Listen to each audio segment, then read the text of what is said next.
just through your shoulders and hips. You also step in and bring that up from this position, shoving it back down. Now that's all with the long side coming out of the pinky. You can also change your grip. We also call this the Tombbo. Self-defense sticks, it's just a stick. This is a dowel rod you can get at any do-it-yourself store or hardware store. This one's cut to about 14 inches. I like 18 inches the best. It's just that I've made a whole batch and they're all in the oil right now. So I'm going to show you with this 14-inch stick. And the simple techniques are always going to keep you safe when you use your thug stop or self-defense stick. I've been seeing a lot of these videos lately of people, totally innocent people going about their day, grandmas, grandpas, all ages, and just being assaulted by these thugs of all different shapes and sizes, all ages. 13-year-old thugs punching grandmothers in the face, stealing their purse. Another teenage thug shoving a grandmother off the steps of the church, almost breaking her neck just to steal her stuff. I mean, just the most disgusting thugs that I've seen, and you've seen it too. So we're talking about how do you give yourself a little bit more of an edge? You don't want to have to defend yourself, but it seems like you're on your own until law enforcement gets there.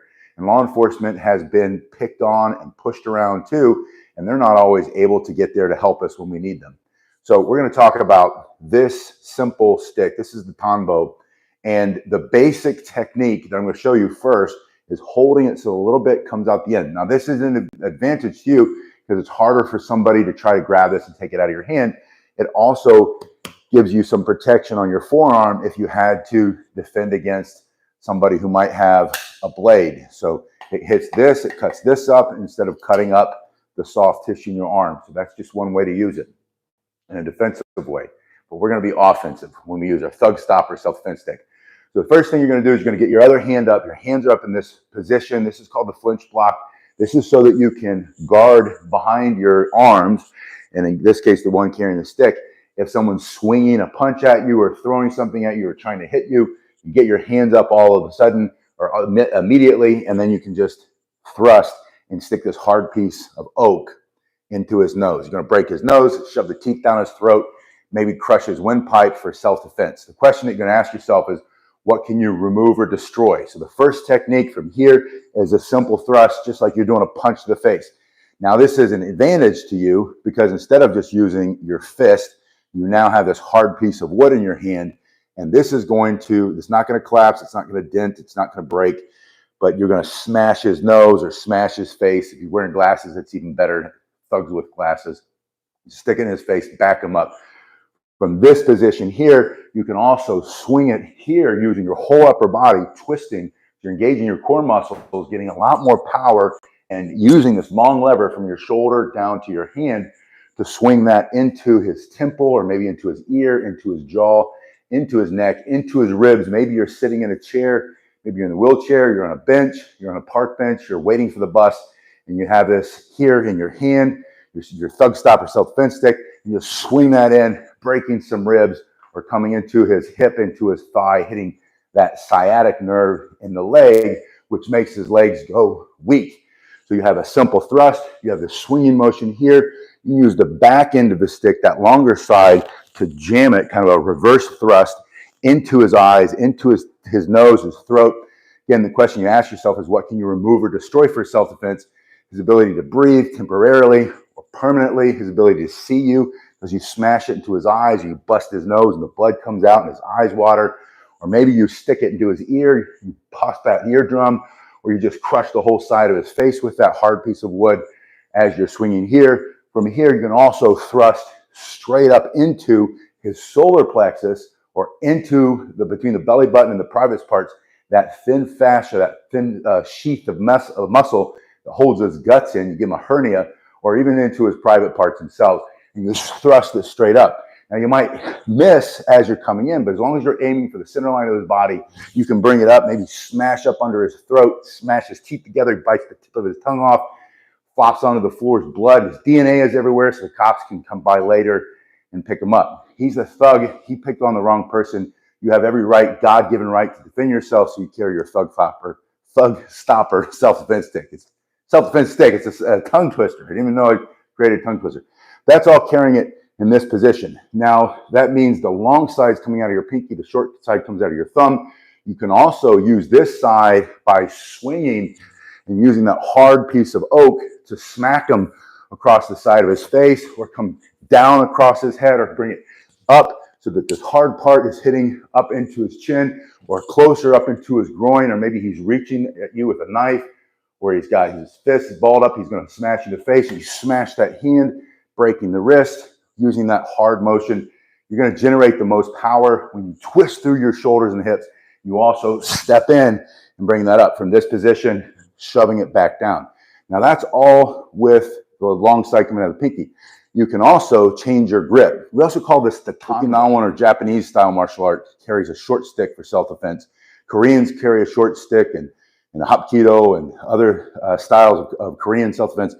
Theirs is called the, it's funny, I use one for years and years. There's usually a string that comes out of thumb. You guys can tell me in the comments what it is, because you know the name of the Korean short stick.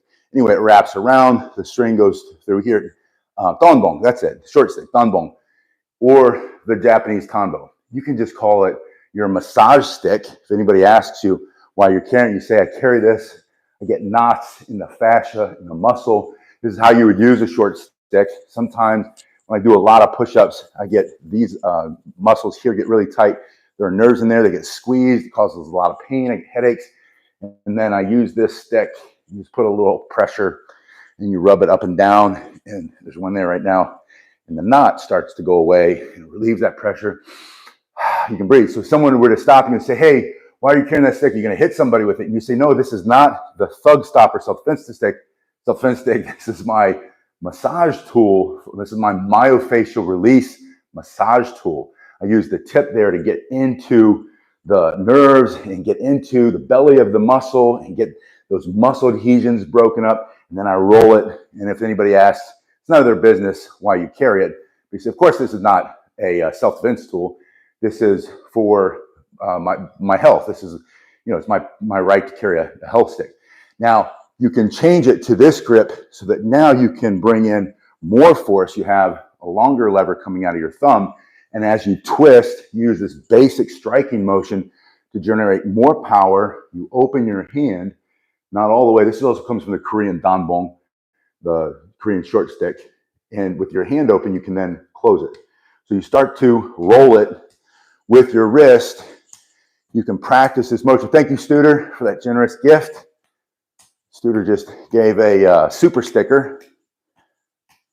This really helped this channel, bringing it here, and then, of course, bringing it back the other way. You can practice.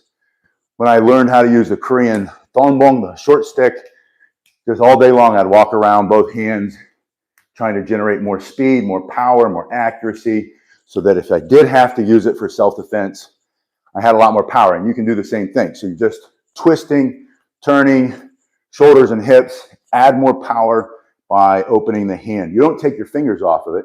Taking your fingers off of it, you could lose it. You can take it out of your hand easier. You just open your hand so you can twist it. So you use that to generate more power, bringing it in from either side. You can bring it down on top of his head in a vertical strike. You can bring it through in these horizontal strikes. Again, think about what you can remove or destroy. That comes from Tim Larkin's book, When Violence is the Answer. I put links to that book in the comment section below, or in the description below. Links to that book, links to the dongbong. I can send you one if you want. I'll charge you to make it, cut it, sand it, oil it up, and mail it to you. Or you can go to the hardware store or the do-it-yourself shop, buy yourself an oak or harder wood. You don't want poplar, you don't want like a soft wood, you can get white ash, but a harder wood, cut it down to the size you want. Again, this one's about 14 inches. My favorite length is when it comes to about here, which would be about from the tip of your finger to about here. That's the traditional Tombbo, and that would be 18 inches. For me, it's 18 inches. Hello, Fafo, Javier, Garen, great to see you. Studer, always great to see you. Thanks for being here. Thanks for training with me on a Sunday. I've been really monitoring the news lately, looking for what's happening in the world of self-defense and how people are being viciously assaulted. And I know that some news media outlets will say that violent crime is not rising, but it's exploding everywhere. I mean, there's cities like Memphis, Tennessee. If you look at what's happening in Memphis, It is just mind-blowing, just the number of violent assaults that are happening all day long. And it's happening in a lot of cities across the country and around the world. And so I want you to be safe. I want you to have some options. Of course, you know, you'll say, well, I carry one of these and so do I, but you can't always use this. It's not always appropriate. You can't take it everywhere you go. You can take this just about everywhere you go, or you can carry one of these. This is my other favorite self-defense stick. It's short, it's ugly, it's simple. It also is a massage tool, really good for getting in there and breaking up those muscle adhesions, and you can carry it in your pocket. This is the Yawara pocket stick, self-defense pocket stick. This, you just squeeze really hard. It's like adding a load to your fist. Rockwood says, can you use your rolling pin? Yeah, use a rolling pin. Some rolling pins are a lot thicker. You get the Asian style rolling pin. They're usually like this. You can go to like a Korean grocery store, an Asian grocery store, and you can see, and they're extremely hardwood, dense. So, and they're very inexpensive. And they use them to roll things out really flat, different than like a traditional rolling pin that we would have in the West. Or you may, like I said, make your own, or look at the links below if you want to see how I make them and you know what I sell them for. Anyway, so the Yawara, the pocket stick, super simple. You squeeze this really hard, and then when you strike with so much more force, and especially if you add a little step and you're turning through your shoulders and hips and you're extending all the way, you can create dynamic knockout power using these fists here. Now, the question is, Slicky Rick YD or Slicky Rick ED, how to defend against a strike. I want to show you that because that goes perfectly with either this stick, the Thug Stopper self-defense stick, or the Yawara pocket stick. And I like to say, put on your helmet.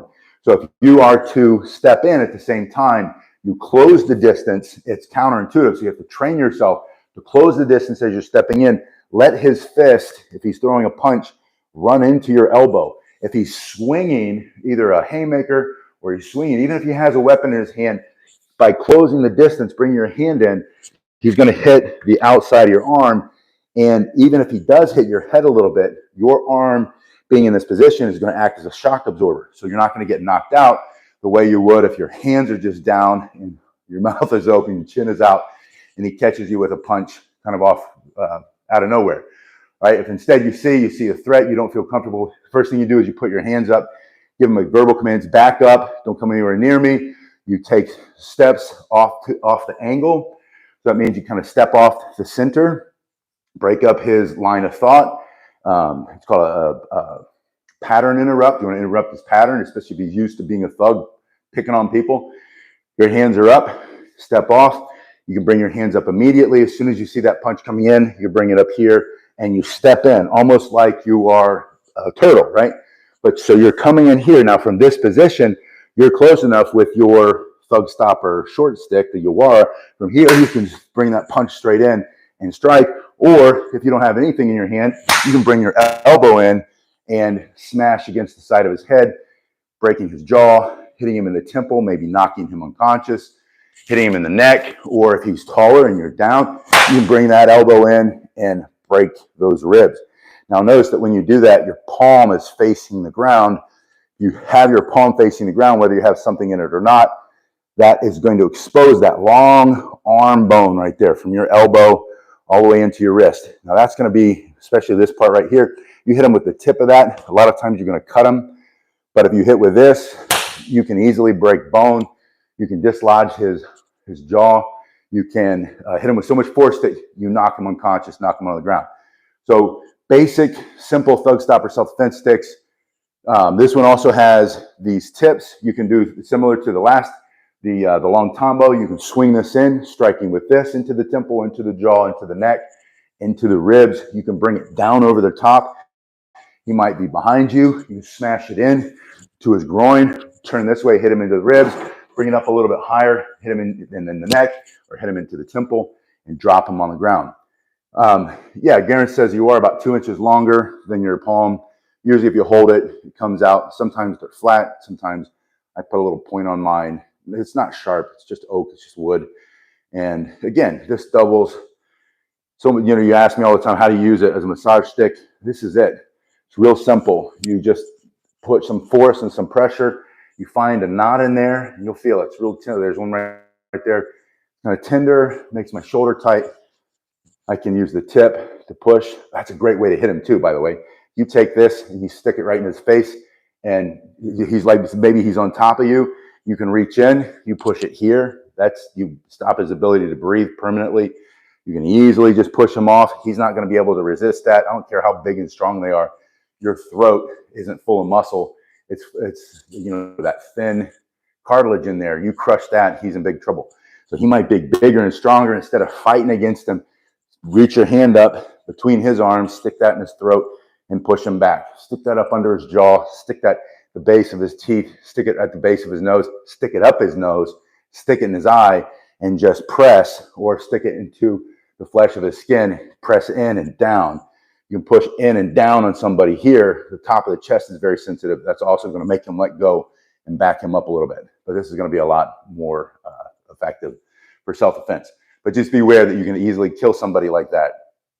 But if he's using violence against you, he's trying to take your life, that's one way to defend yourself. Into the side of the neck, there's also a lot of nerves in there. That's a good way to make him let go. Pushing in to the ribs, between the ribs and the intercostals, that thin amount of muscle, there are a lot of nerves. And I'm sure some of you have been hit that way.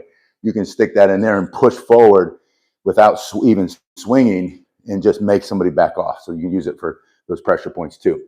But this self-defense stick, so many things that you can do with it. The Thug Stopper self-defense stick, and again, it's just the Japanese Tombbo. I just wanted to think about different names as I see all these thugs, punks, criminals, mentally ill people who should be kept away from society because they're dangerous to themselves and everybody else, and they're just out hurting people, punching people, shoving them down church steps, punching grandmas in the face, taking their purse, kids doing this kind of stuff. And I don't know where their parents are, and I pray for them, and we want them to get help. But at the same time, grandma needs to be defended too. Grandma needs to have a safe, sense of security. Grandpa, we all do. We all have the right to